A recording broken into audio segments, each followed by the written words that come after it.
जय श्री राम।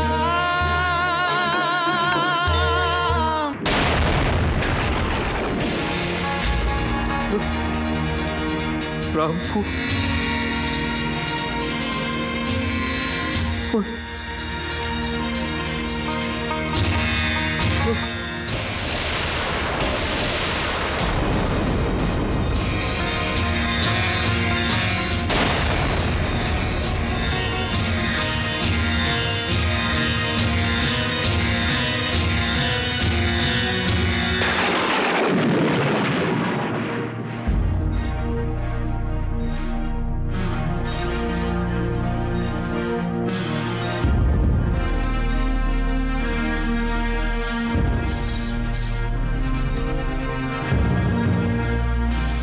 राम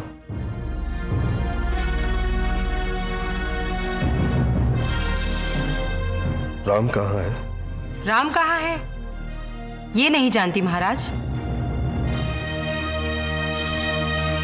परंतु आप मेरे कक्ष में हैं इतना जानती हूं। तो वर क्या मांग लिए? आप पर तो जैसे आसमान टूट पड़ा, गिर गए मूर्छित होकर। 2 वर?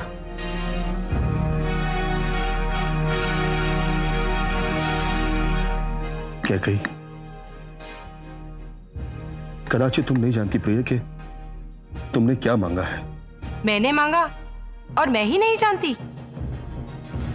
मैं अच्छी तरह जानती हूं मैंने क्या मांगा है महाराज। 2 वर मांगे हैं मैंने। ये तुम कैसे मांग सकती हो क्या कही? भरत का राज्याभिषेक तुम्हें समझ सकता हूं क्योंकि तुम उसकी मां हो, किंतु राम को वनवास, वो भी 14 वर्ष का, क्यों? ये विचार तुम्हारे मन में आया भी कैसे? नहीं, मेरे राम को वनवास नहीं हो सकता, कदापि नहीं। नहीं हो सकता? तो रघुकुल की रीति का ढिंढोरा मत पीटिए महाराज।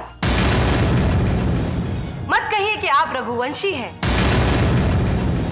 रघुवंश की इस महिमा का गुणगान बंद कर दीजिए कि प्राण जाए पर वचन न जाए। क्या कही? फिर कभी किसी को वचन मांगने को मत कहिएगा, मत कहिएगा।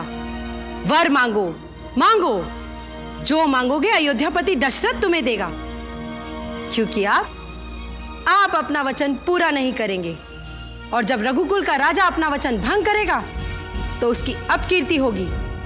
ऐसा कलंक लगेगा कि आपके पूर्वजों द्वारा लाई हुई गंगा नदी भी उसे साफ नहीं कर सकेगी। जिस सूर्यवंश के होने का आप गर्व करते हैं, वो सूर्य भी उदय होने में लज्जा का अनुभव करेगा। आज से आप अपने कक्ष से बाहर निकलना बंद कर दीजिए महाराज। किसी से मत मिलिएगा, अन्यथा तब आपका असली रूप जान जाएंगे। सब जान जाएंगे कि अयोध्या नरेश अपने वचन का पालन नहीं करता। राजा की कथनी और करनी में अंतर है, झूठा है वो। क्या कही? चिल्लाइए मत, चिल्लाना तो मुझे चाहिए। मेरे साथ अन्याय हो रहा है, जिसे दिया हुआ वचन आप भंग कर रहे हैं। मैं वचन भंग नहीं कर रहा हूं क्या कही? मैं तो केवल ये कह रहा हूं कि कोई और वर मांगो। कोई दूसरी इच्छा हो तो बताओ, मैं अवश्य पूरी करूंगा। दूसरी इच्छा? एक इच्छा तो आपसे पूरी की नहीं जा रही है महाराज, और दूसरी मांगने को कह रहे हैं। दूसरी बार मांगूंगी तब भी यही मांगूंगी, भरत का राज्याभिषेक और राम को 14 वर्ष का वनवास। इतनी कठोर मत बनो कैकई, मत बनो इतनी कठोर। वो तुम ही तो थी जो मेरा राम कहकर राम को लाड़ प्यार करती थी। तुम्हें ही गर्व के साथ साथ आनंद हुआ था जब राम ने पहली बार तुम्हें, हाँ कैकई, तुम्हें मां कहकर पुकारा था। और याद है कैकई, जब मैंने चारों राजकुमारों को राजकार्य के विभाग बांटे थे, तब मैं राम को राजा बना रहा हूं, यह सुनकर तुम ही बहुत खुश हुई थी। और भरत ने भी कहा था कि अयोध्या का हर वासी राम भैया के राजा बनने की प्रतीक्षा में है। याद है ना कैकई? मुझे कुछ याद नहीं। तुम इतना कैसे बदल गई हो कैकई? किसने तुम्हारे हृदय में राम के प्रति द्वेष भर दिया है? मुझे मेरे चारों पुत्र प्रिय हैं। राम और भरत तो मेरे दो नेत्र हैं कैकई। ठीक है, मैं तुम्हारी पहली मांग स्वीकार करता हूं। मैं भरत का राज्याभिषेक करने के लिए तैयार हूं। वैसे भी मेरे राम को राज्य का लोभ तो है ही नहीं। कल सुबह होते ही मैं अपने दूत को कैकेयी देश भेजकर भरत और शत्रुघ्न को बुला लेता हूं और शीघ्र अतिशीघ्र दूसरा मुहूर्त निकलवाकर भरत का राज्याभिषेक करा दूं। परंतु तुम अपना दूसरा वर वापस ले लो कैकेयी। राम को वनवास भेजने की बात मन से निकाल दो। नहीं, ऐसा नहीं होगा महाराज। यदि देने हैं तो यही दो वर दीजिए। राम की शपथ लेकर आपने मुझे वचन दिया है कि मैं जो मांगूंगी मुझे वही देंगे।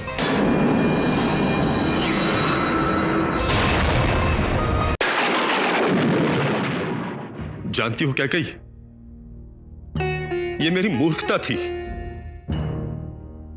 मेरी बुद्धि भ्रष्ट हो गई थी कैकेयी, जो मैंने तुम जैसी स्त्री से प्रेम किया। तुम्हारा असली रूप तो मुझे अब दिखाई दे रहा है। वास्तव में तुम स्त्री हो ही नहीं। स्त्री के रूप में तुम विषैली नागिन हो, नागिन। विष आप उगल रहे हैं और नागिन मुझे कह रहे हैं। सुबह होते ही मैं राम को वनवास जाते हुए देखना चाहती हूँ। कैकेयी, तुम चाहो तो मुझसे मेरा शीश मांग लो। मैं तुरंत काटकर अपना शीश तुम्हारे चरणों में रख दूंगा, परंतु मुझसे मेरा राम मत छीनो। राम का विरह मैं सह नहीं सकूंगा कैकेयी। तुम भली भांति जानती हो, राम मेरे प्राण हैं। मैं अपने राम के बिना जीवित नहीं रह सकूंगा कैकेयी। और मैं अपने दोनों वर पूरे ना होने पर जीवित नहीं रहूंगी। क्यों हठ कर रही हो कैकेयी? क्यों? तुम्हारा यह हठ सर्वनाश कर देगा। सर्वनाश होता है तो हो जाए। भरत राजा बनेगा और राम 14 वर्ष के लिए वनवास जाएगा। ये तुम नहीं कैकेयी, तुम्हारे मुख से काल बोल रहा है, काल। हरि कुल घातिनी, तुम अंत में ऐसे पछताओगी कि तुम्हारे अश्रु पोंछने वाला भी कोई नहीं होगा। अवश्य तुम पर उसको बुद्धि मंथरा का प्रभाव पड़ा है। इसीलिए तुम्हारे समझ में यह छोटी सी बात भी नहीं आ रही कि भरत को राजा बनाने के लिए राम को वनवास भेजने की कोई आवश्यकता नहीं है। और कदाचित तुम यह भी भूल रही हो कैकेयी कि राम के बिना भरत भी राजा नहीं बनेगा। तनिक सोचो कैकेयी, तनिक सोचो कि प्रजा क्या कहेगी। यदि मैं राम को वनवास भेजूंगा तो सब यही कहेंगे ना कि दशरथ को राम जैसे पुत्र से अधिक एक स्त्री का मोह है। और जब न्याय सभा में आपसे किसी ने पूछा, जिस स्त्री ने आपके प्राणों की रक्षा कर आपको नया जीवन दिया, जिस स्त्री को आपने वचन दिया, वो वचन आपने पूरा क्यों नहीं किया, तो क्या उत्तर देंगे आप? मैं पूछती हूँ, क्या भरत आपका पुत्र नहीं? क्या मैं आपकी विवाहित पत्नी नहीं? तो आप अपने वचन पूरे क्यों नहीं करते? समझ गई, अब मेरा आप पे विश्वास नहीं रहा। और पति पत्नी के बीच जब विश्वास ना रहे तो ये श्वास क्यों चले? मुझे तो अपने प्राण त्याग देने चाहिए।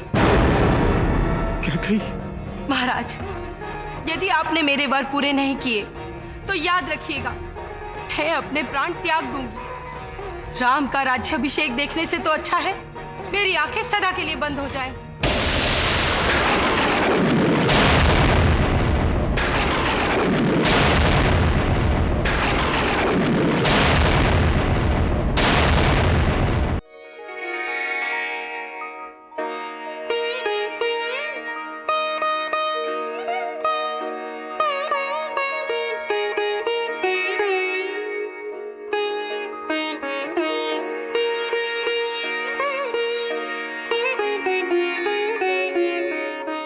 रघुवीर, कुछ ही समय में सुबह हो जाएगी। हाँ सीते, हर रात की सुबह होती है।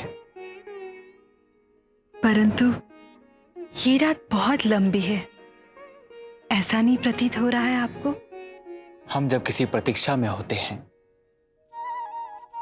तब एक एक पल भी एक एक युग सा लगता है। किंतु युग की भी समाप्ति होती है रघुनाथ। नई सुबह होगी, नया दिन होगा, नई आशाएं जागेंगी। क्यों, रात्रि में आशाएं नहीं जागती सीते? रात्रि में जो आशाएं जागती हैं वो महत्वाकांक्षाएं भी हो सकती हैं। महत्वाकांक्षा जब विवेक के साथ होती है तब घर परिवार का, समाज का, पूरे देश का भला होता है।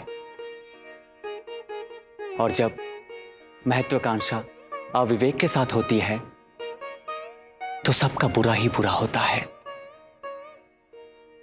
भला कभी नहीं होता। सीते, महत्वाकांक्षा एक कुल्हाड़ी की तरह होती है। ठीक तरह से ध्यान से चलाओगे तो लकड़ी कटेगी, और ध्यान कहीं और हो तो कुल्हाड़ी अपना ही पैर काट देती है। आप अपने वचन पूरे करें या ना करें, ये कैकेयी अपना वचन अवश्य पूरा करेगी। यदि वर ना मिले तो राम के राज्य अभिषेक से पहले ही ये कैकेयी चिता का आलिंगन करेगी। हे ईश्वर, हे ईश्वर, ये कैसी लीला है आपकी। जीवन के सर्वोच्च आनंद के क्षणों में ही मुझे सर्वोच्च यातना भोगनी पड़ रही। अब आप ही बताइए भगवान, मैं क्या करूं? मैं राम के समक्ष कैसे जाऊं? उस निष्पाप को मैं किस मुंह से कहूं कि राम, तुम्हारा राज्याभिषेक नहीं होगा पुत्र। मुझे क्षमा कर दो, मुझे क्षमा कर दो पुत्र, क्षमा क्षमा।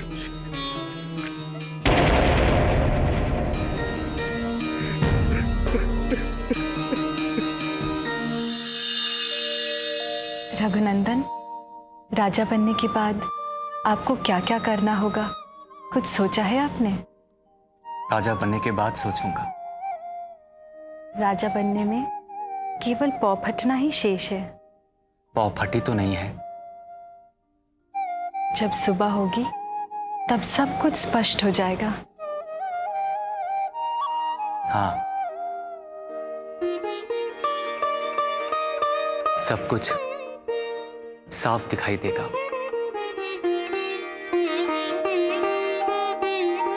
आप तो पहले से ही प्रजा के हृदय सिंहासन पर विराजमान हैं। अब राज्याभिषेक के बाद राज सिंहासन पर बैठना केवल औपचारिकता ही तो है। कैकेयी, मैं तुम्हारे सामने हाथ जोड़ता हूं, राम को वनवास भेजने का कुविचार त्याग दो। यदि तुम मेरी बात मान गई तो ये दशरथ आजीवन तुम्हारा सेवक बनकर रहेगा। मुझे सेवक नहीं, केवल मेरे 2 वर चाहिए महाराज। दया करो कैकेयी, कुछ तो दया करो।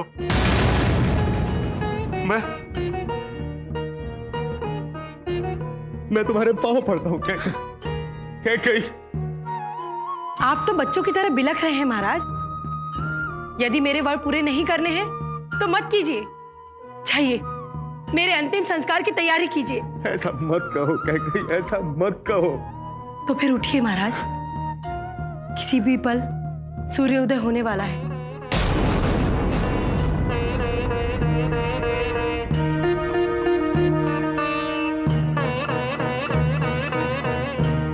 हे सूर्यवंश के गुरु सूर्य देवता, आप उदित मत होइए, क्योंकि आपके उदित होते ही मेरा राम वन चला जाएगा। और मेरे राम बिना सुनी सुनी अयोध्या आप देख नहीं सकेंगे सूर्यदेव, देख नहीं सकेंगे।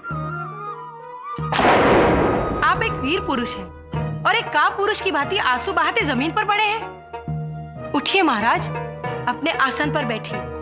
सुबह होते ही सुमंत और अन्य मंत्रीगण आपसे मिलने आएंगे। उन्हें अपना नया निर्णय सुनाना है। भरत का राज्याभिषेक और राम को 14 वर्ष का वनवास। उठिए। व्याकुल दशरथ सोचते लेकर भीगे नैन, यही ठहर जाए समय, ना बीते ये रैन। विधना तेरी नी, जय श्री